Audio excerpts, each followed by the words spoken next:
My name is Pauline Massard. I'm a partner at CIS Visa Partners, and I head at the Brussels office the Cyber and Strategic Intelligence team, where we work mostly on research, foresight, and technology forecasting for EU institutions, national governments, and private sector clients.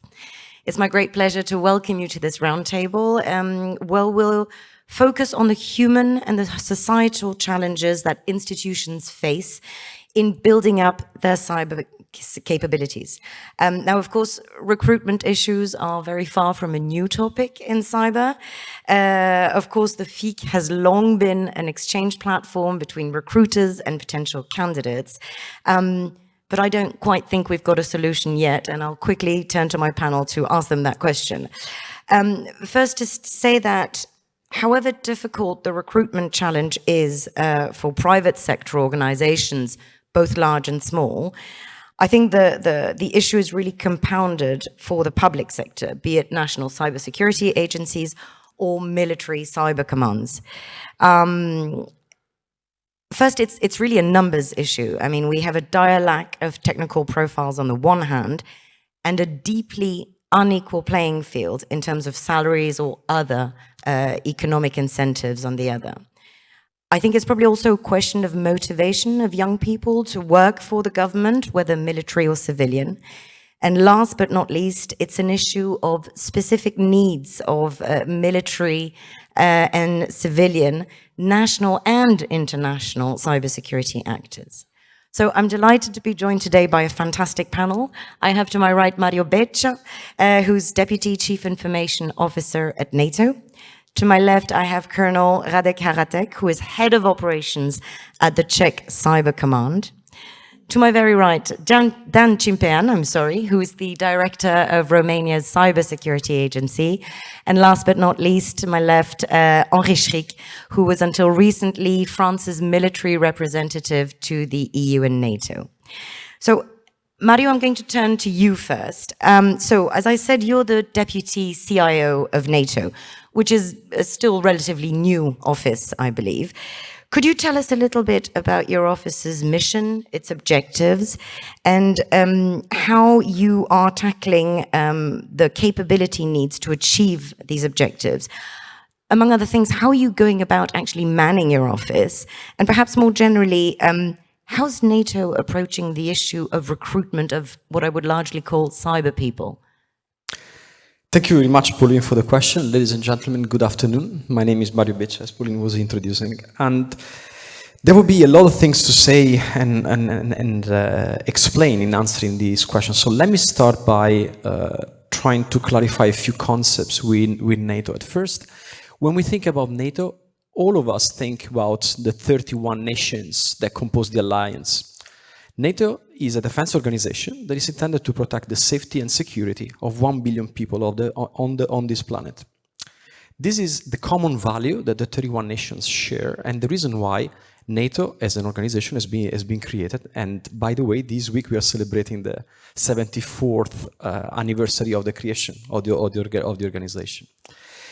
Now, when it comes to my role, as Pauline was saying, NATO is also an organization per se. It has a number of systems, a number of priorities. It has a number of objectives set, obviously, by the nations.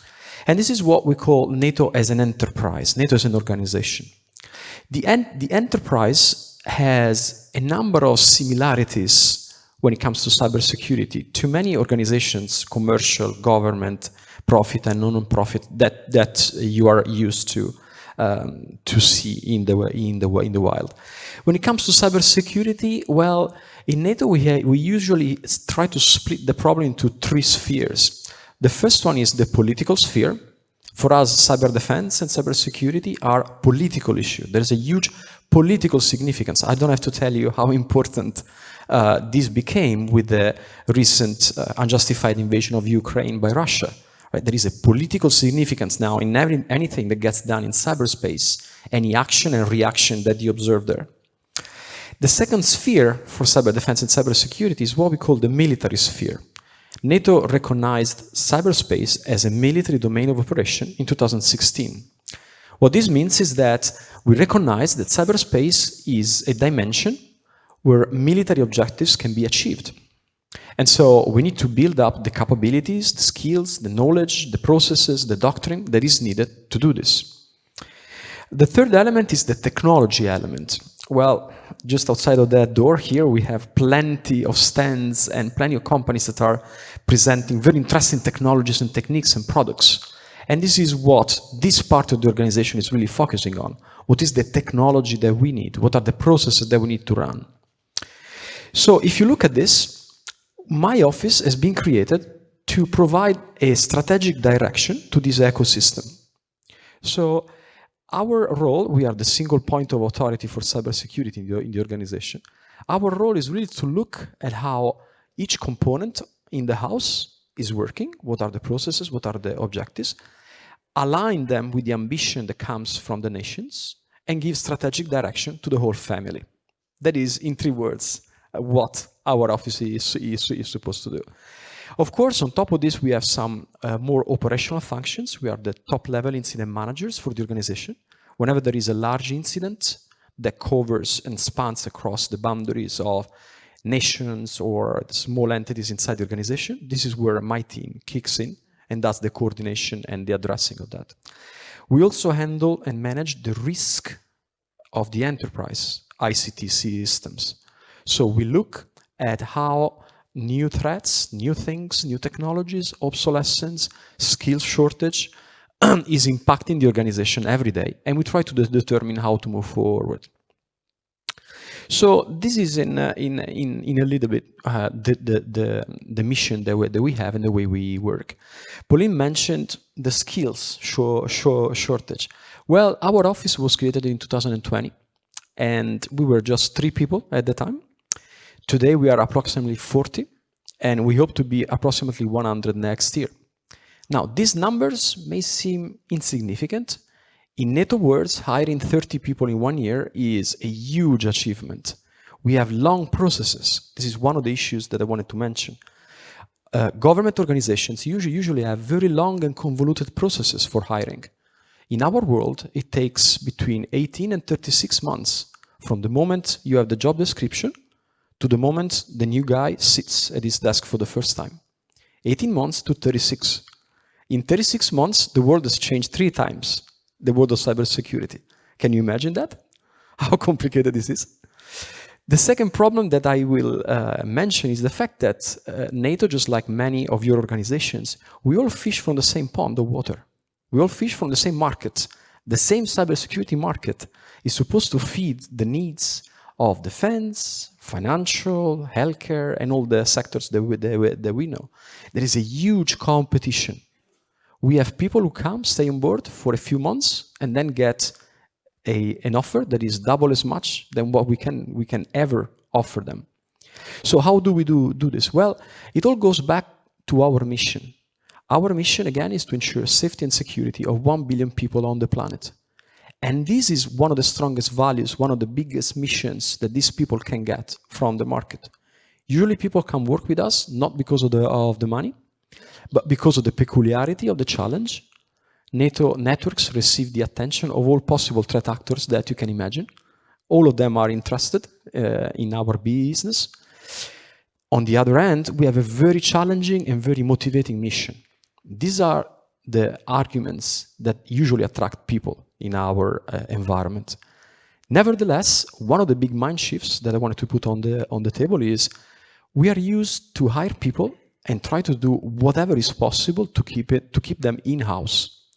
This is the pre-Generation Z mentality. This doesn't work anymore today. So the fact that people come on board, stay with us for a few months, and then leave, must become a fact of life. Must become a managed element. Something that we need to cope with. It's not something that we need to avoid. It's just a fact of life. So we need to get used to it, adapt and adjust our processes and our objectives to this challenge. The last element that I will mention, and I know that Pauline is already asking me to stop. As an Italian, I'm usually talking a lot, so I'm sorry about that. The last element that I will mention is the fact that one of the challenges that we have is also about tooling and technical infrastructure. Most of these people come on board because they want to work with the latest and greatest technologies, the latest and greatest tools, the latest and greatest laptops, and so forward. Well, in many government organizations, we have a huge problem with obsolescence of infrastructure. Our infrastructure has been built 30 years ago, and then it went through layering and layers and layers and layers, adding one on top of the other. Today, we have a big issue with that. And then another aspect of obsolescence. Well, a few weeks ago, my country decided to ban ChatGPT from Italian networks. Up to 5 months ago, probably, well, this is a technical audience, so probably you were aware of that, but most of the world was not even aware of what GPT means or what artificial intelligence means. So it took 6 months from almost complete darkness to coming up to the news and to the relevance of governments and taking decisions, ban, not ban, and etc. 6 months. What can our organizations do in 6 months to adjust to this? Let me tell you this, 0. In 6 months, we can barely take note of what happens. And this is one dimension of obsolescence that we all have to get acquainted with, and we all have to learn to manage. And with this, Pauline, I'll give the floor back to you. Thank you. Thank you very much, Mario. I was wondering how long it would take to mention ChatGPT, and I think you really broke the record. Thank you. On the competition for talent, I'm well aware of the issue. I have a couple of my senior consultants sitting in the audience, and I've had a number of meetings with institutions that shall remain nameless that tried to poach them in front of me. I'm going to now turn, to Colonel Haratek. Now, you're the head of the operations department of the Czech Cyber Command. I wonder how you are tackling the talent issue, be it the recruitment, but also the training and the retention of staff. I think it was very interesting to hear that we should now just take as a fact of life that people won't stay for very long. Is this something that you're looking at? Do you feel that you are in competition with the private sector? And how do you cooperate with allies on this specific issue? Do you have fora to exchange best practices in terms of recruitment and retention, perhaps within a NATO context or an EU context? And then finally, and I'm sorry, I realize I'm asking a lot of questions in one, but how do you translate your specific military needs into HR policies? So, good afternoon. Thank you for the questions. I hope I can remember them all. So, basically, we probably deal with the same problems as Mario mentioned, because, again, we are a military organization. And to address actually the HR question or talent management question, we decided basically to get people off the street. My background is in special operations, and we actually adopted similar approach in special operations. We don't need soldiers specialized in cyber. We decided to take young people and bring them in, give them all the necessary education, all courses required, and actually start from scratch.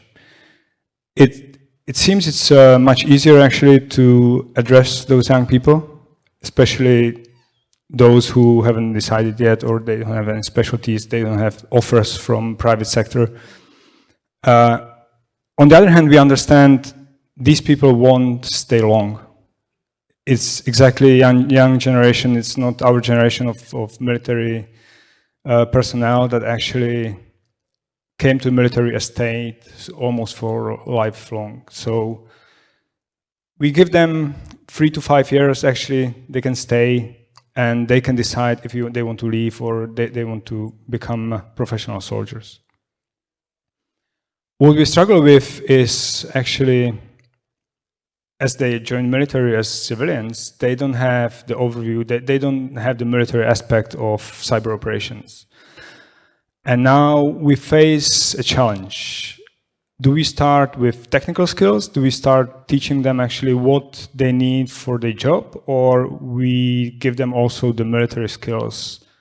And we decided actually to postpone that. So we make technician first, And then if they decide to continue in military career, if they stay beyond the 5-year period, we start to actually educate them in military tactics, what it takes to become cyber warrior, because we don't need technicians, we need cyber warriors on the basic level.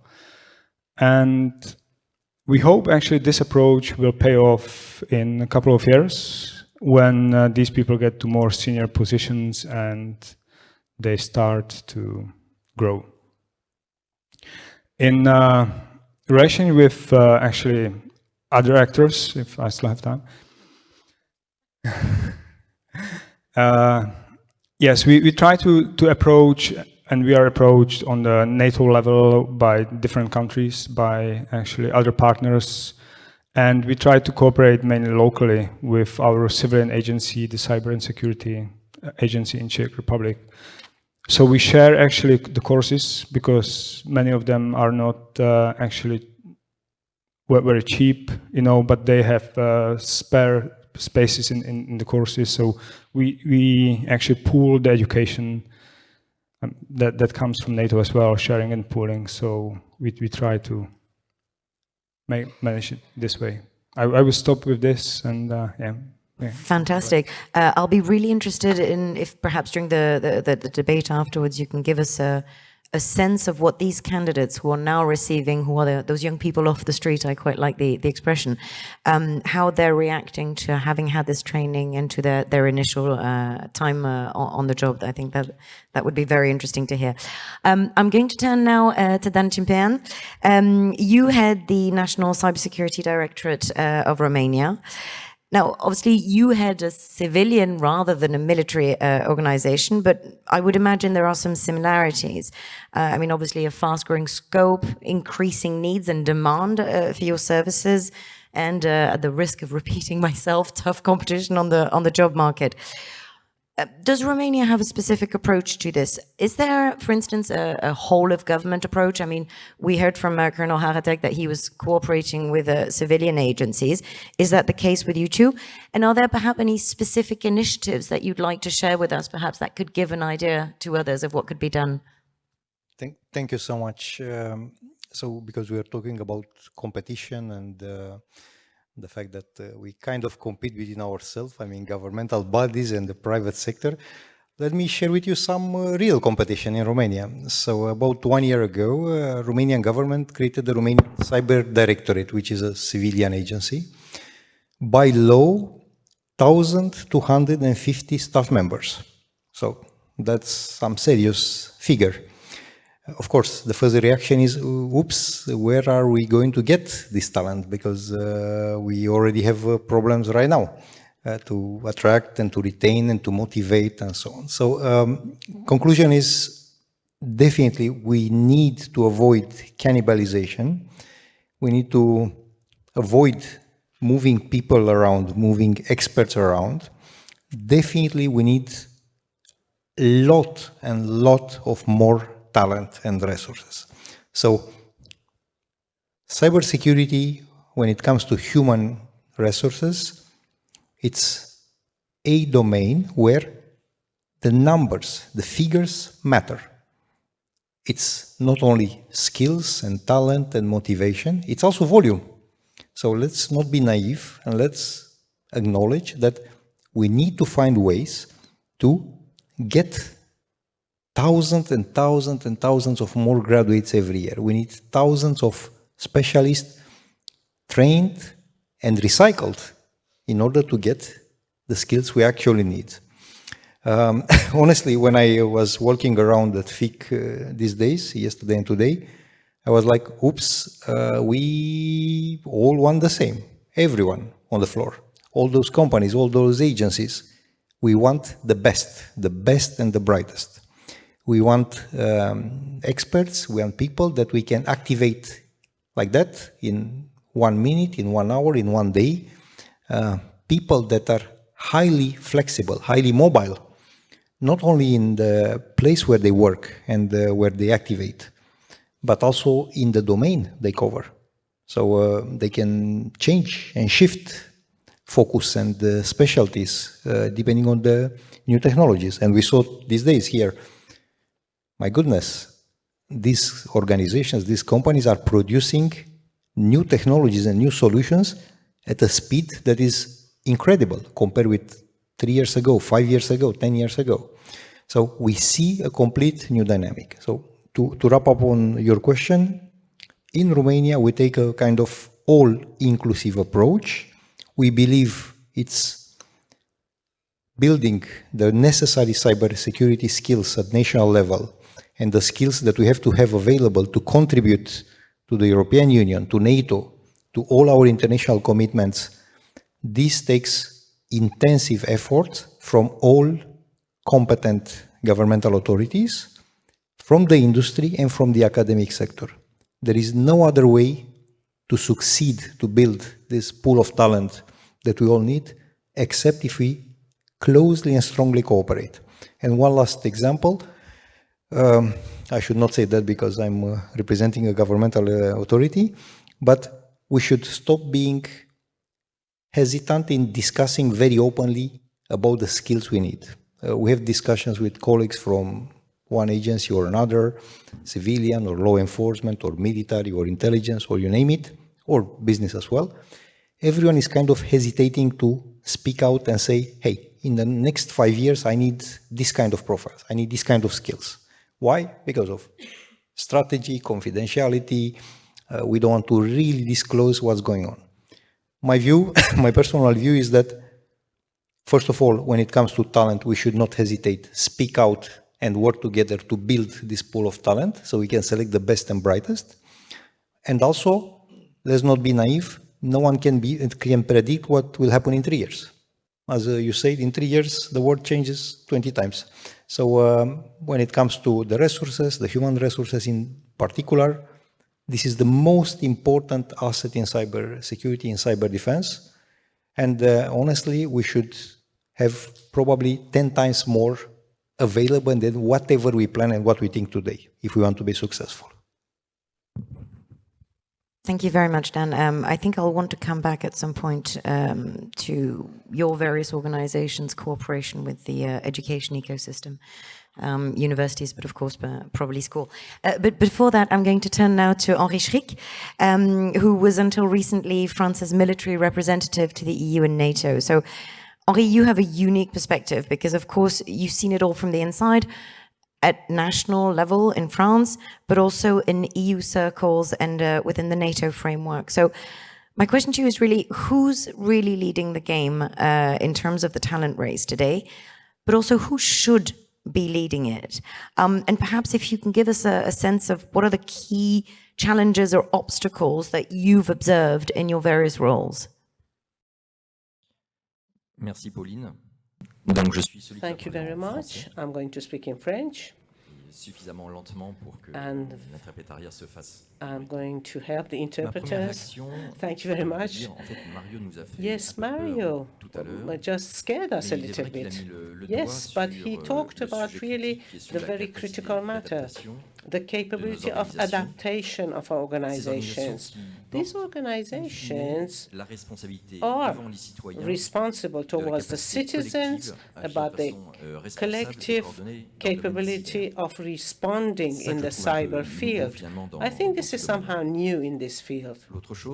Another element also, which is very specific in the cyber field, up till now, if there were technological progress, of course, we would talk about the hardware, the material. In the defense sector, we were worried, or it was a concern. What about human resources that should be available? But at the end of the day, we would work in silos. And we said, okay, we need these or that experts with a specific material, but we did not think that the evolution would be so rapid. In the space field, in the nuclear field also, yes, of course, there was this competition sometimes about the salaries between the private sector and the public sector. Salary was, but the volume of the resources would exist. as a whole. Et les problèmes, finalement, The problem was not really known by everybody. It was somehow a confidential issue. But now, today, the whole of society is invested in this matter. The human topic, the capability to respond, means that we have to have a very different approach. We cannot find all the solutions today. Pauline, I'm sorry you're disappointed, but a very different approach, a very ambitious approach. We talk about, it's not all of government approach, it should be all society approach. And this is the title of our discussion. When we talk about societal challenge, I would like to invite people who could not do so to listen to the Minister of Defense, the Belgian Minister of Defense yesterday, who talks about all the possibilities of a government in order to be able to get along. And in the French case, this was written in a magazine in 2022, lots of efforts should be done for defense and resilience, with a strategic objective number 4 about cyber resilience of the French government. So I read this strategic objective again, and it's really fascinating that we talk only about material capability, but they do not talk enough about human resources, actually. So the speeding up, yes, up till now, yes, this is the case. It's an actual question of governance, and we don't have any model to follow. So let us accept that today there is no governance which would show, which would ensure us that we can be successful in this field. European Union, NATO, each of the governments is looking today for a recipe, for a solution. Yes, cyber defense belongs mainly to the private sector. So, Mario, yes, you're right. We talk a lot about human resources, about material competition between public sector and private sector. But at the end of the day, in order to have all these equipments work and function, we forgot one topic, the importance of cross-fertilization, because in our field, because we live in democracy, it's the issue of regulation. All these exchanges are indispensable. We need regulations which are helpful, which are a strong point, and not something which is going to block us. Thank you very much. I'm going to finish. I'm going to switch back to English. Before I head to the floor, I'm going to ask a couple of questions.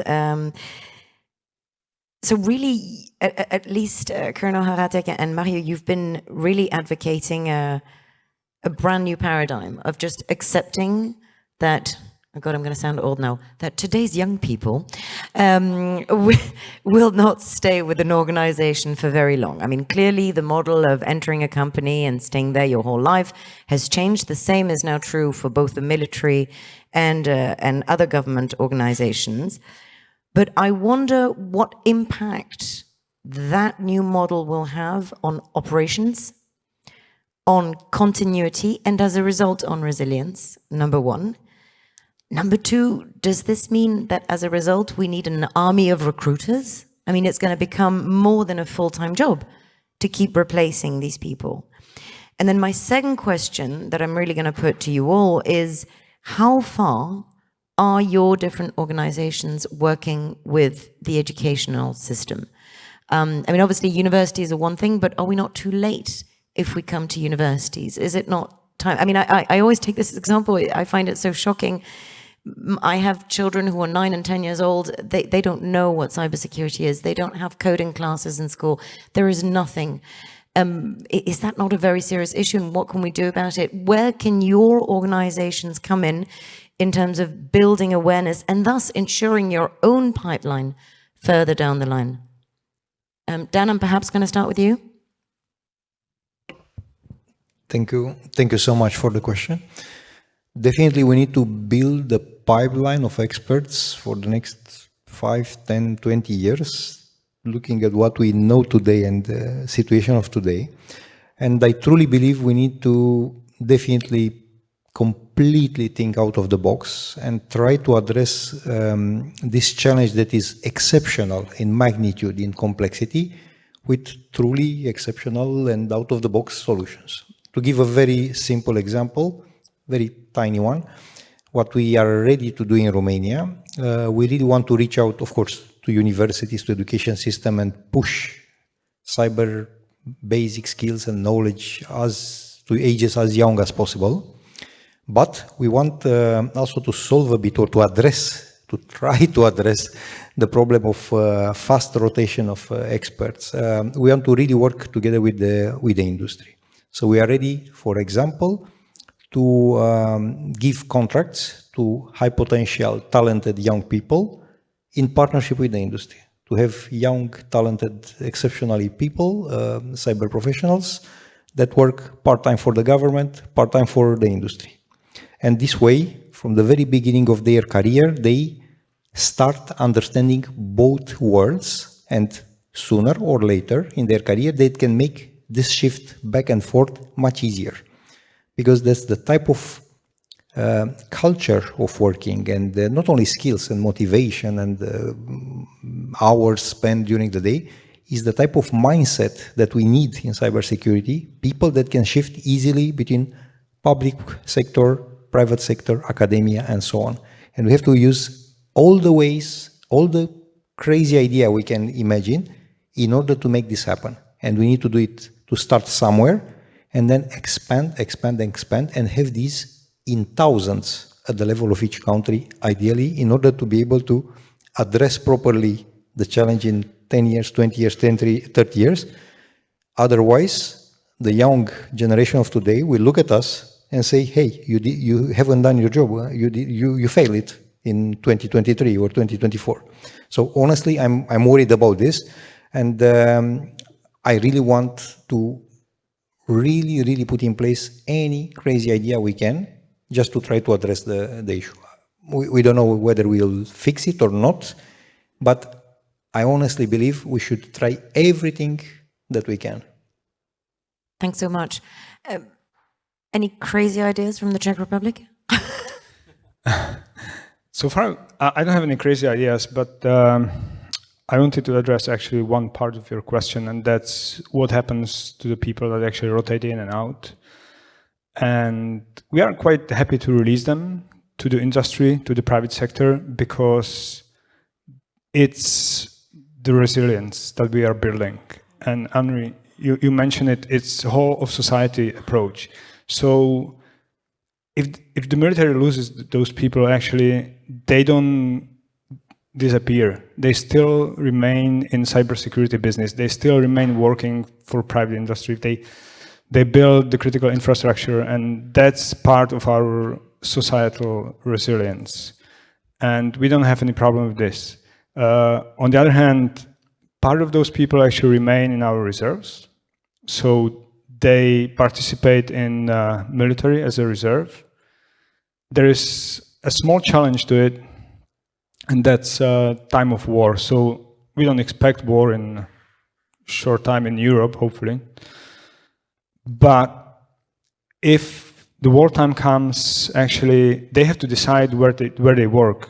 Do they work in critical infrastructure, or they come to military? So we try to avoid those people who actually go and work with nuclear power plants, to take them into reserves, because we know in time of crisis they wouldn't come and actually help the military. But that's one of the points.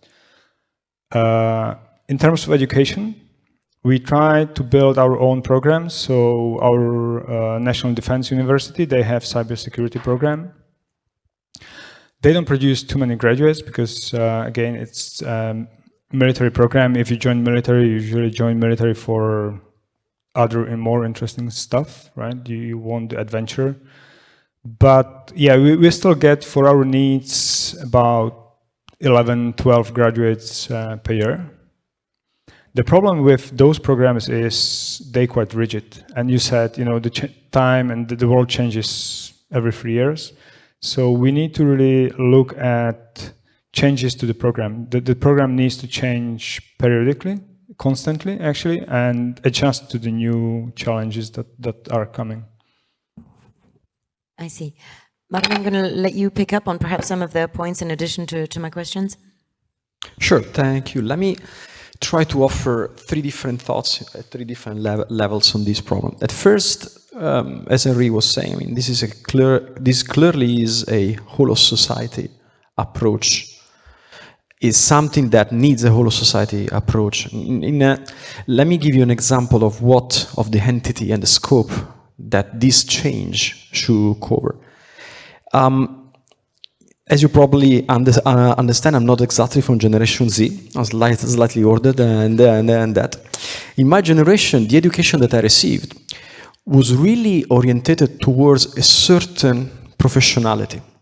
When I picked my university, there was no job description, if you want, but it was clearly oriented to a certain profession.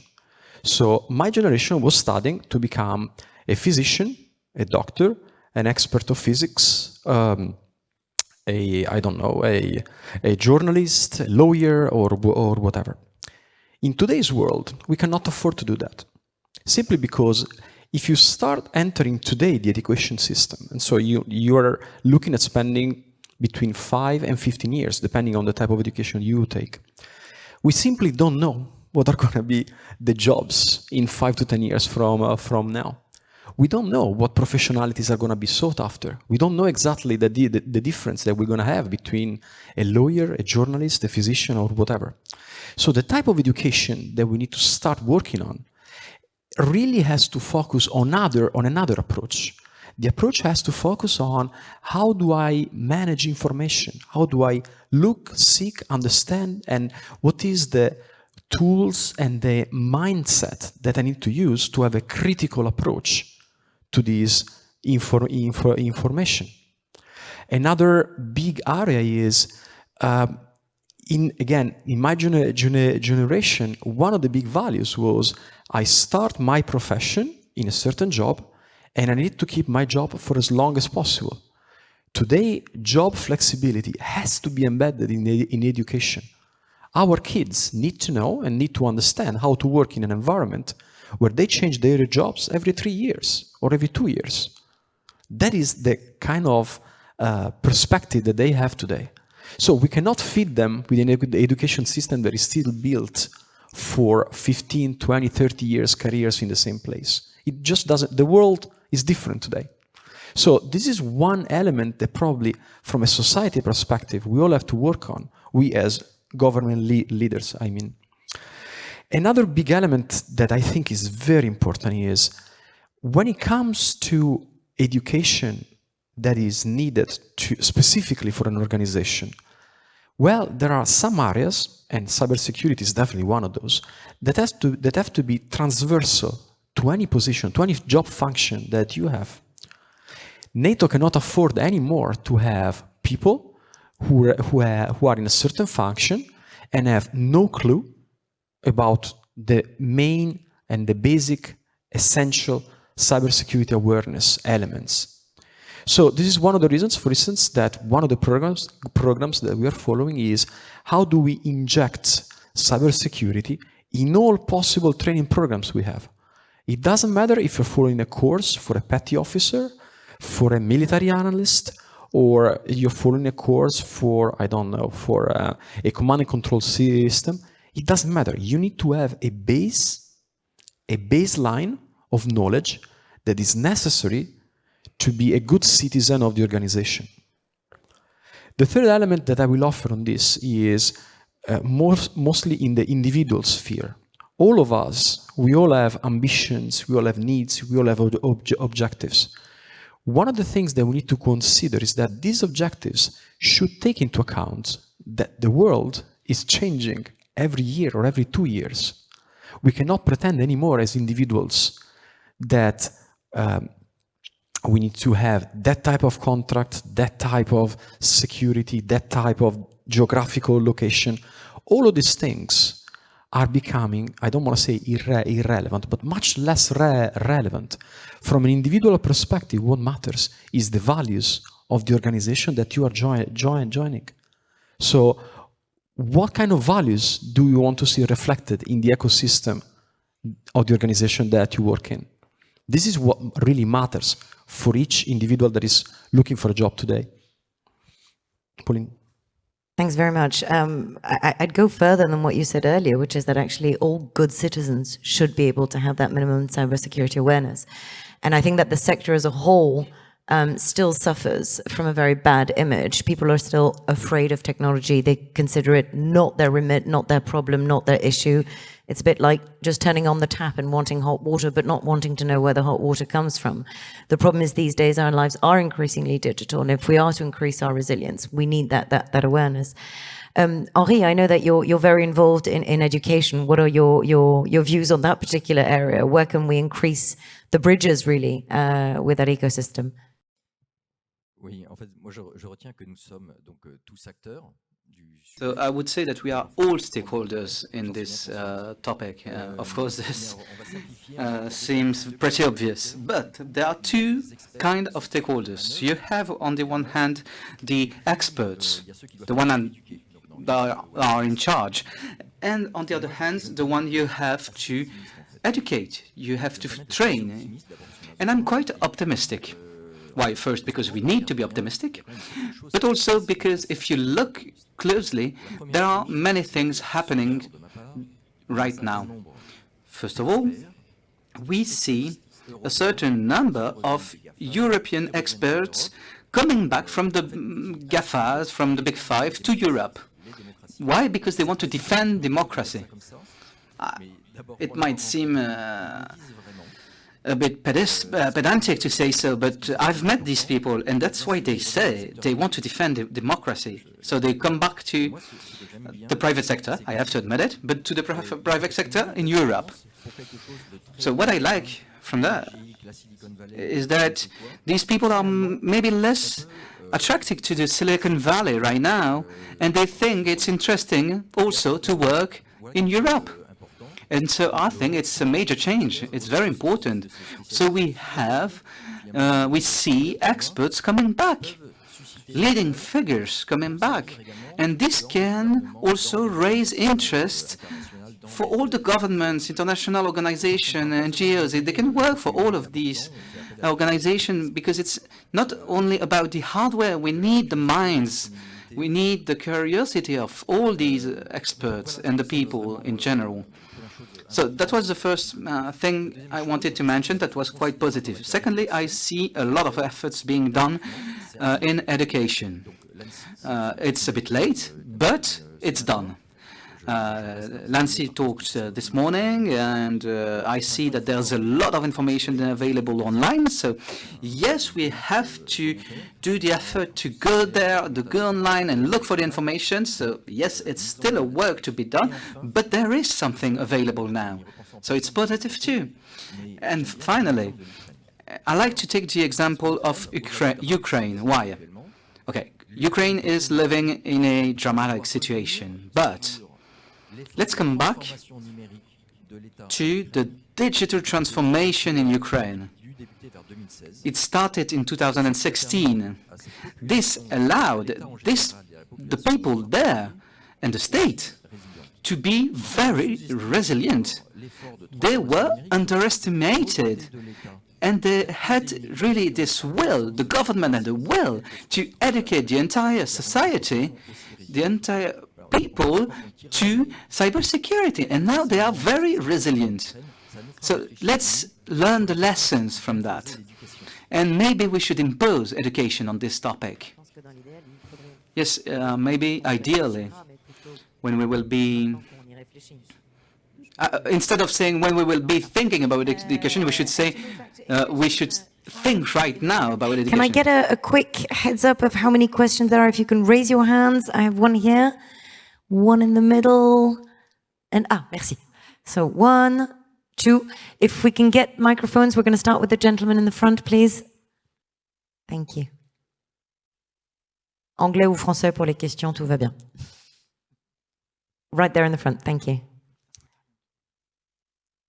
Italian less.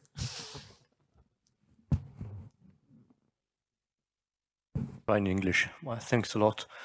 My question pertains to, well... Sorry, if you can just introduce yourself. Yes, Thank you. Yes, I'm Eugene Kim. I'm investment banker, but I'm a reservist for the French police for cyber. Okay. So my question relates to attracting, but also keeping the young people that you would, that would join you, because as you said, innovation in the private sector and the matter of cyber is evolving every week. So for these persons to keep being effective, efficient, if they join quite a rigid organization, staying 1-2 years, if they don't have the same ecosystem that help them keep efficient, and with exchanges with peers, research, what financial means, they may say, well, I joined the army because I want to defend my country, but I'm losing my value. I don't have any training. I cannot keep up with my peers. And second, if you keep these guys without providing them the right ecosystem, I'm not talking about general knowledge of cyber. You will keep the bad guys because they won't be effective. No, I'm provocative. Huh? So this is a matter of ecosystem, because if in front of you you have Russians, Ukrainians, well, that's quite a hybrid. It's very flexible.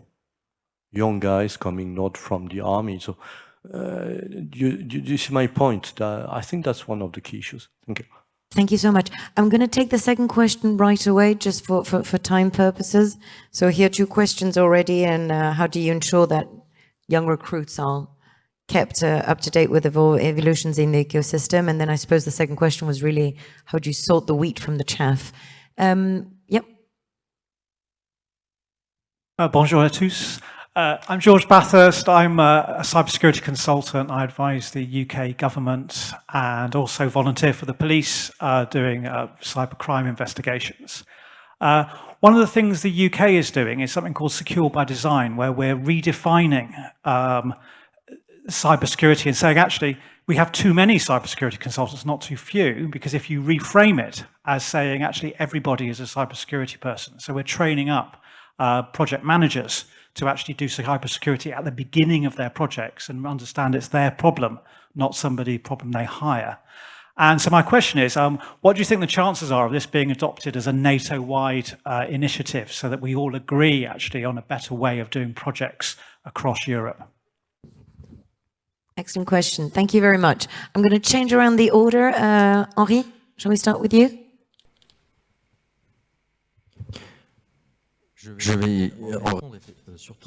I will answer to the first question mainly. I think that indeed governments do realize that there's a limit to the way they do things and that there's a real challenge to keep their talents in cyber security. That's why in France we work on the reserve. We want more and more people to be part of the reserve for the military. That's why we have these agreements with the private sectors, with the education world, the academic world, and this is in link with what I said earlier. We really want to raise the citizenship awareness on the need to defend your democracy. It might seem a bit pedantic, but I really think we are observing a change in the mindsets in Europe. But in cybersecurity, there's a question that is being raised. We have to find a balance between the state, the military or the state bodies, and the private sector. Up until today, the military was the one leading the process, that was the one really pushing forward development, technological development, and the private sector would then benefit from it. And now we see that things have changed. It's now the private sector that is leading the way. So what do we expect from the state now? Maybe we don't want the state to just keep the bad ones, the bad seeds. No, we want the state maybe to train the people to be able to use the known weapons, technological weapons, but also have a monitoring of what is appearing in this ecosystem. But now there's really a new balance between the state and the private sector. Colonel, would you like to perhaps answer those questions and perhaps the British question about this secure by design approach? Right, so I address the first question. You're talking from my heart, basically, because one thing is to take young people off the street and train them, but many of those who join, actually, they want to stay career technicians. And military is hierarchical organization. You have to go up the ladder or out, basically.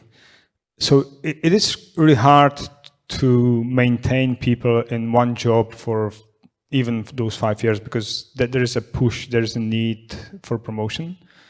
If you step up the ladder, you actually lose your technical skills. You have to move to management position, and people don't like it. So we try to provide actually courses, education, even at home or abroad. So we send them, so there are different motivations to keep them. It's more building the network actually to meet people from other nations, other organizations, and they see the problem is everywhere. It is not just in their organization.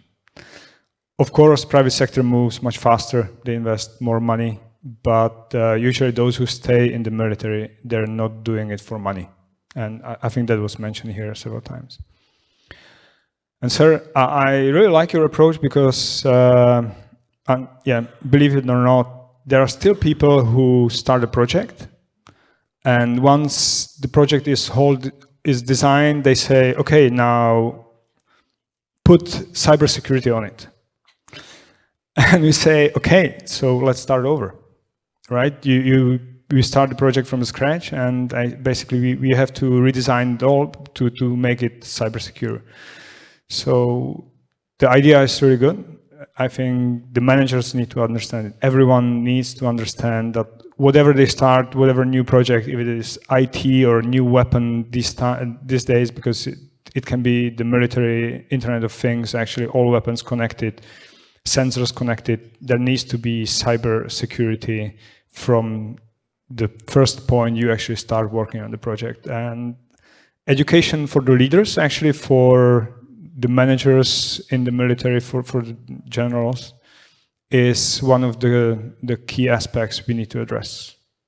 And thank you for the question. Thank you. Dan, please.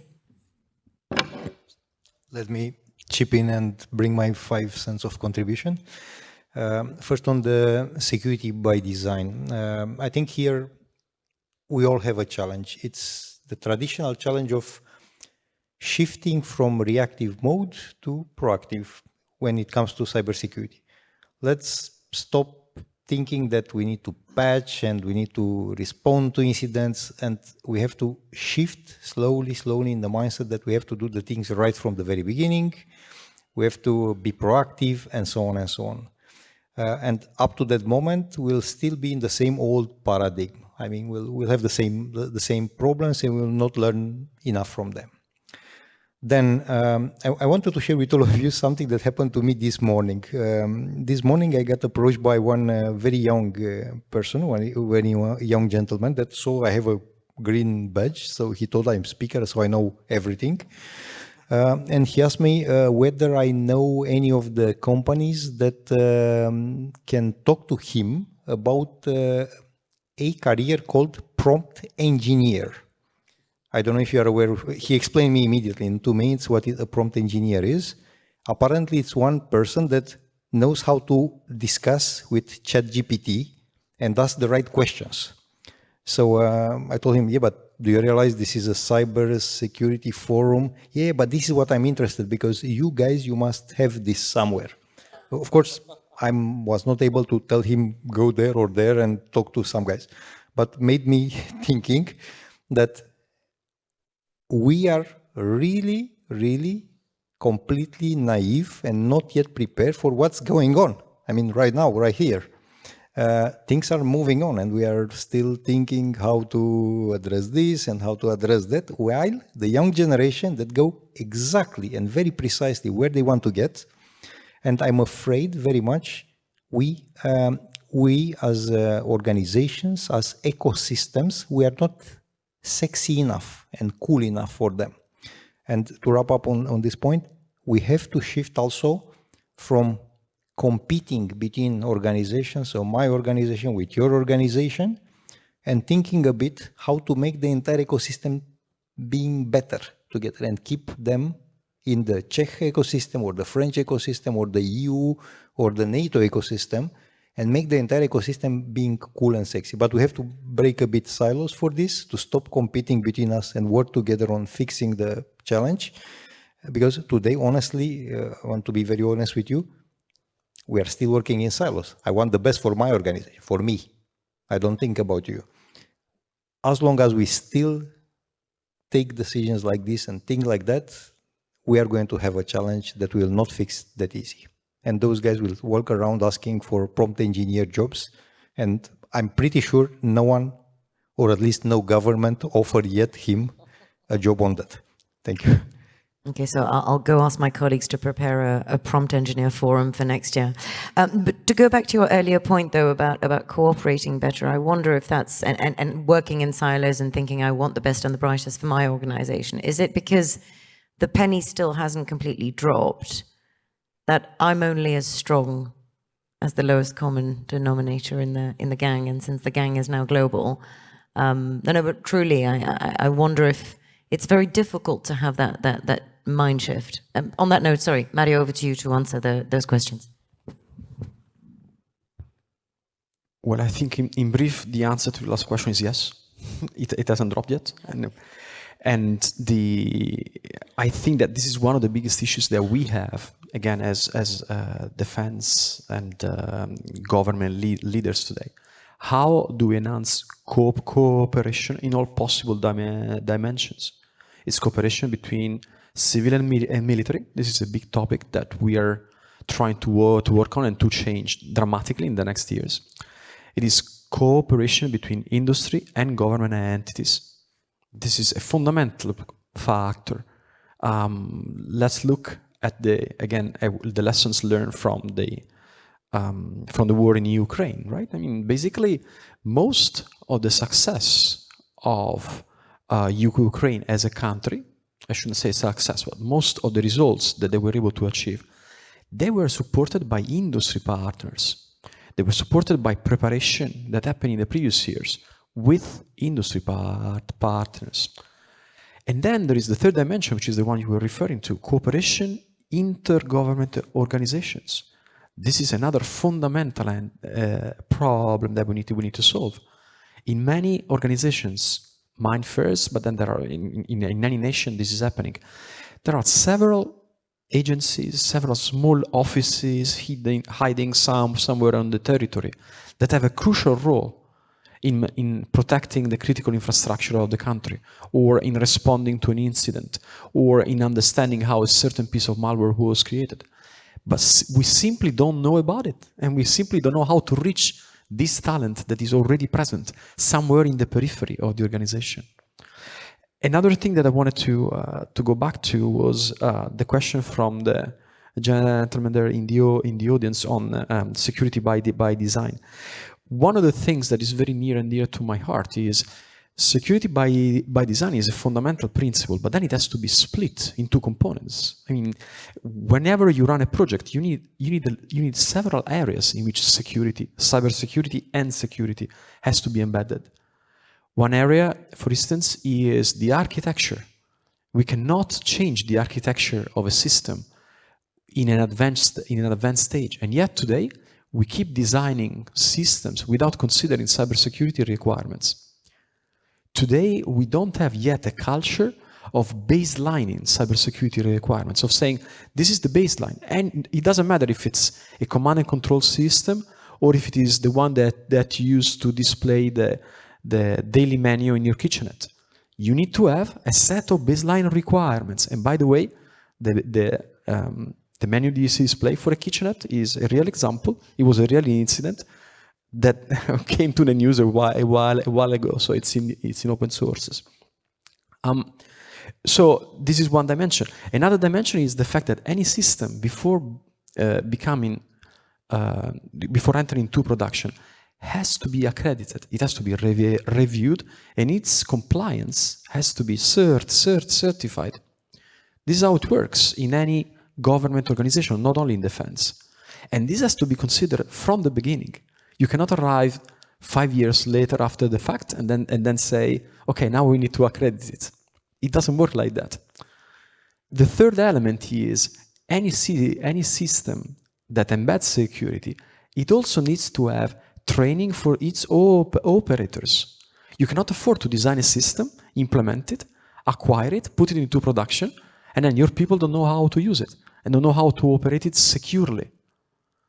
So what I'm trying to say is that security by design is a very complex business, unfortunately, and there's a number of focus areas that have to be considered. Now, there are several initiatives. We heard yesterday Commissioner Thierry Breton talking about the network of cybersecurity competency centers. This is a very important project in the EU environment. Another important initiative is the certification schemes that the EU is coming up with in order to put a sort of cybersecurity stamp on any product that is sold on the European market. All of these initiatives are supposed to ease somehow the problem of security by design, but they are not the solution. Each of every organization has to understand how to run projects where cybersecurity is considered from the beginning, not only for architectures, not only for training, not only for accreditation, but for all the dimensions that we need to ensure an adequate level of cybersecurity. And I'll close responding to the gentleman here. I think what you described is exactly the concept of organizational culture that I was referring to. What matters to take from people from the market, and especially to retain them as much as possible, is really the culture of the organization. And the culture is composed of several things. Is the tools, is the laptop you have on your desk, is also your colleague that is sitting aside of you, is your boss, is also the people of your team. These are all components of your culture. If we keep having processes, operational and recruitment, that were built 30 years ago with the people of today, probably we're not going to go very far. Thank you so much. I think we have just about enough time for another round of questions. Are there any questions in the room? Yes, here in the front and all the way at the back. I think the mic is closer to the back, so I will come to you. We're going to start with just up there. Thank you. I can barely see. And if you could just introduce yourself for your question and keep it short because we really are running out of time. Thank you. Hello, Stéphane Javonet. I'm from Bouygues Telecom. I'm working on governance and risk management. I don't know. Oh, yeah, okay. You said that there is no governance in Europe, and we might not expect one. How do we prepare for an event of an attack on Europe? Do we have cyber exercises between countries cooperating for defense or offense if necessary? Thank you very much. And then we have in the front, please. Thank you.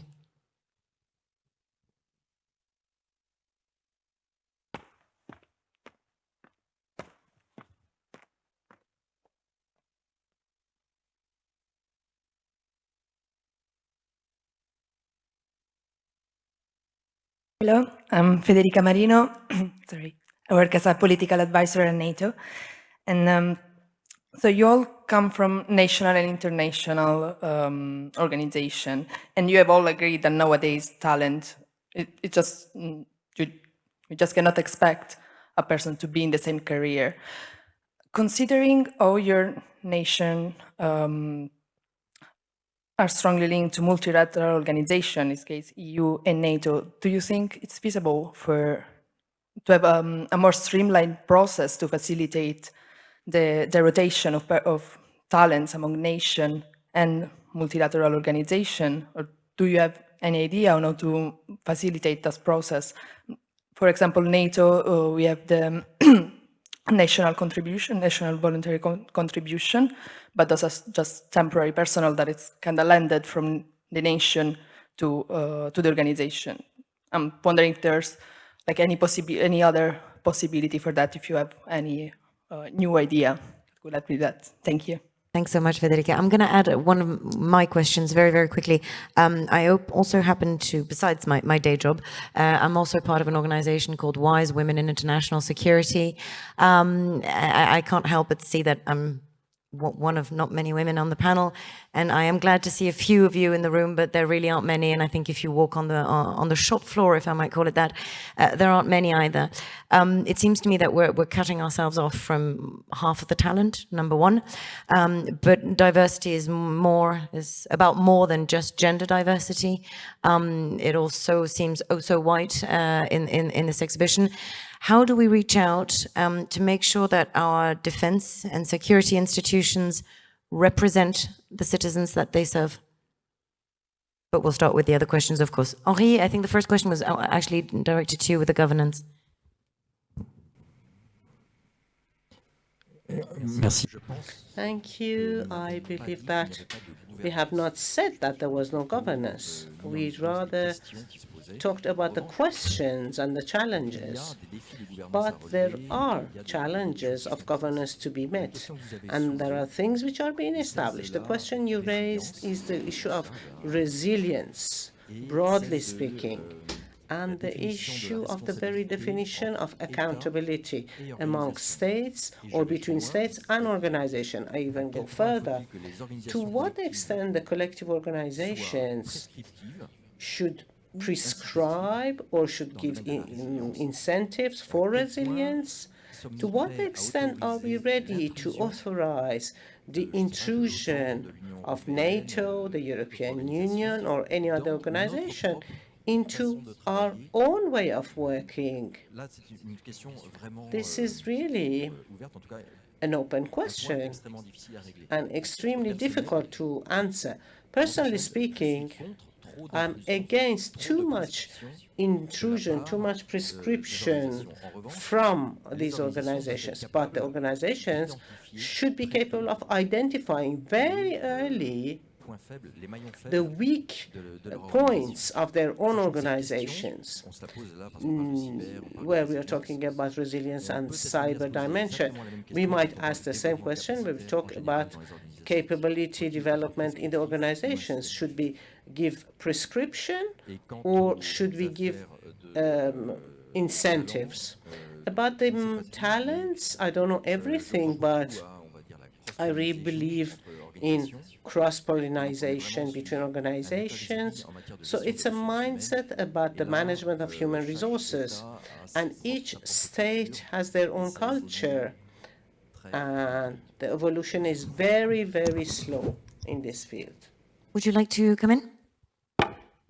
Yes, I would actually like to address the questions about exercise and governance. NATO in particular is developing really strong capabilities. They exercise regularly. I think the biggest yearly exercise is called Cyber Coalition. It's usually before Christmas, sometime late November, beginning of December. And I think NATO exercises its capabilities. I know NATO is not just Europe, it's outside Europe as well.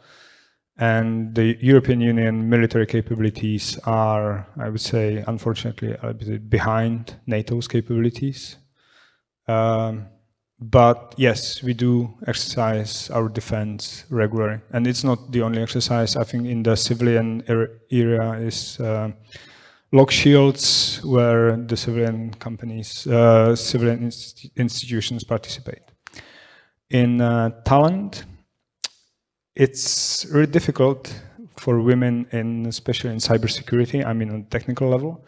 I know and I've seen the cybersecurity competition here on the other floor. We have our final round in Czech Republic end of April. There are a few ladies on the teams, I know they are, but I think we need to start in families. Myself, I have 2 daughters. None of them is technically keen. They don't work on computers too much. They mathematically oriented, but not computer oriented. And I think you have to encourage it in the family. High school or actually university is too late for me, for ladies actually to start. So you really have to start early. And that's what, for us, we have, in our headquarters, we have about 40% actually women. But if I take the technical staff, it's much less. It's about 10%. We have established one of the ladies, our rapid reaction team commander, recently. So they come to leadership positions as well. But yeah, it's much fewer women in the technical sphere. I mean, the good news is that most of the women I see around here are quite young, so maybe it's also a generational thing. Mario, over to you. Well, a lot has been said already, so let me try to insist on a few points. As Radek said just now, NATO is really a lot into exercising. You would say that in the last 40 years of operation, most of the time spent by NATO people is really organizing, executing, and learning from exercises. When it comes to cyber, the colonel mentioned already 2 of the largest cybersecurity exercises that we do, cyber coalition and lock shields. One of the things that we have been doing since the last 3 years, I would say, is to inject cyber elements in every single exercise we do. This goes from large exercises for people familiar with NATO language, the Steadfast series. These are exercises where real troops are moving, real planes are flying, and real ships are sailing, and etc. In all of those, now, as of 3 years ago, we have a strong cyber component. Then we have some exercise types, some exercise families, if I may, that are more focusing on the command chain. So how you control and govern and command an operation, for instance. These are more directed geared towards the leadership, the management of the organization. These exercises now are also extremely focused on cyber. There was one of these exercises executed just a few weeks ago, and during the NAC is the highest governance body in the organization, North Atlantic Council. That's where each of the prime ministers or the defense ministers sit from all the various nations. The exercise there was based on a cyber scenario, just to give you the importance of how we feel this inside the organization. So this is extremely strong. Now, is this enough? Probably not, in the sense that there are still many areas of cyber where probably we should exercise more and we should understand more. And I was mentioning some of the topics in my previous answer. So when it comes to cooperating with industry and with civilian entities, this is a fundamental area for exercises, for cyber exercises. Lock Shields is very strong on this. Cyber Coalition is very strong on this. We need to do more in that. There's an element of understanding, as Pauline was reminding us, the inclusion and the gender dimension. In exercises, this is also a recurring topic now. How this affects decision processes, how this affects execution of operations. So just to tell you that these are all dimensions that are being injected in our daily work. And I wanted to go back to the gentleman up there who was asking about governance and incidents. Well, I had the, I don't know if I have to call it the luck or unluck, to follow some large incidents in the last 10 years that happened across Europe. When we had the first real cyber incidents in Georgia and in Estonia in 2006, 2008, well, at that time, the organization was mostly unprepared. Unprepared means that we had knowledge in the organization, we were working on information assurance, traditional security processes, but surely cyber, as we conceive it today, was very different and very far away. Another example that I can take is over the summer of 2016 and 17, there has been 2 waves of very large malware campaigns spanning across Europe. You will remember Petya, NotPetya, WannaCry. These are all names that you have seen in the news. Well, at that time, our preparedness was a bit better than 2006 and 2008. It was still not perfect, and there has been a lot of improvement since then. Yesterday we heard, again, Commissioner Breton mentioning a number of new cybersecurity acts that the EU is introducing, is going to introduce. Some of them, one of them is called the Cyber Resilience Act, that is going to improve the way that we do this all together in the European context. So this to say that a lot has been done in government circles to increase our level of preparedness. Is this enough? Absolutely not. And the reason why we are all here talking about this is exactly that. We definitely need to do more. We're really running out of time. I'm so sorry. I'm going to give the floor to Dan, if that's okay. I'm so sorry. We're very, very close to out of time.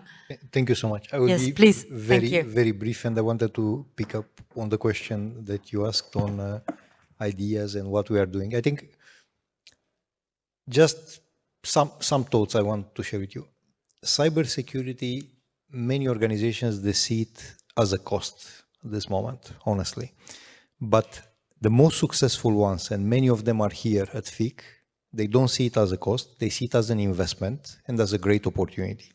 So as long as we will continue to see cyber, and in particular the human aspects, elements of cybersecurity as a cost, purely as a cost, we are not going to be successful. The moment when we remember the concept return on investment starts with the investment, and then we have the return, and investing in people, investing in talent when it comes to cybersecurity probably will be one of the domains that will bring the biggest benefits for society, for governments, for business, for all of us as citizens, as leaders, as decision makers, doesn't matter. The moment we realize this and we systematically work with this mindset, because it's a mindset, and we cooperate and we move in that direction, then we will really do something. So remember, it's not a cost, it's an investment. Thank you so much. I know we're out of time, but I would like each of our speakers to give me a 30-second answer to this question. If there were no financial, administrative, or political considerations or limitations, what is the one idea that you would start implementing tomorrow? Dan, you have 30 seconds. Honestly, everything we discussed, brains, I want brains. I will get as many as possible around. Thank you. Mario? I would change the way recruitment is done, and the way that talent and training and education is done, in the organization, and make it, as you said, not cost-based, but profit-based. Thank you so much. Colonel Haradek. So basically, money is not the issue, I think, in cybersecurity. It's people, it's brains, and it's talent. And you can't buy it. You can't basically produce it by money. So it's mostly for governments, it's the administrative and legislative issues, actually, and we need to take care of this. And exactly, our recruitment process, it takes too long comparing to civilian companies. So we have several recruits, but before we can get them in, someone else steals them. So that's a problem. I can understand the frustration. Henri, le mot de la fin. Comme je n'ai pas de badge vert, je ne sais pas tout. Donc I don't have a green badge, so I don't know everything.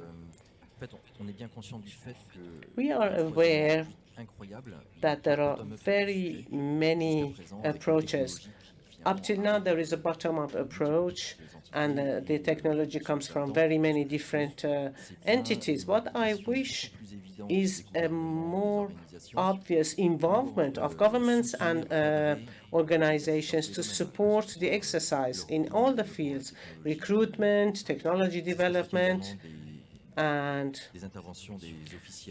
this is what I can remember from what the officials have said, to reconcile button up, I'd like to and the thank other all side. my panelists today for your contributions. Thank you to the audience for your wonderful questions. A big thank you, of course, to the team organizing the FIC, who've been at hard work for months and months. Merci beaucoup à la traduction. And it remains for me to tell you have a wonderful day and enjoy the rest of the forum. Thanks.